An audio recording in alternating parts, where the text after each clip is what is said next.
স্নান করা complete, fresh হয়ে জামা কাপড় টাপড় পরে নিয়েছি। এবার ঠাকুরের জল মিষ্টি দিতে এসেছি। এখানে সব পরিষ্কার করে মুছে ধুয়ে নিয়ে ঠাকুরের জল মিষ্টি দেবো। দেখো সিংহাসন পরিষ্কার করে নিয়েছি। আজকে ঠাকুরের একটু ফল কেটে পুজো দিলাম। এই যে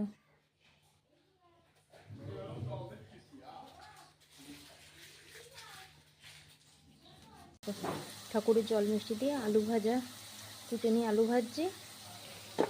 রুটি হয়ে গেছে, এই যে রুটি আলু ভাজা। এবারে ঠাকুরের প্রসাদ নামাতে যাব। এই যে ঠাকুরের বাটা নামিয়ে নিয়েছি, এই যে প্রসাদ সবাইকে দিয়ে নেব। এদিকে দুধ বসিয়ে দিয়েছি, এদিকে চা হচ্ছে।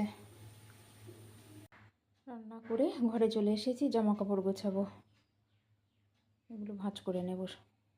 সব গুছিয়ে নিয়েছি। ঠান্ডা পড়ে গেছে তো জানলা টানলা দিয়ে নিই।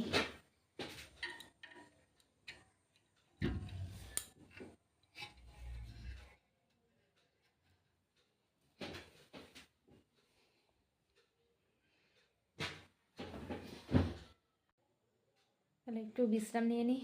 চলো নেক্সট ভিডিওতে আবার দেখা হচ্ছে। টাটা।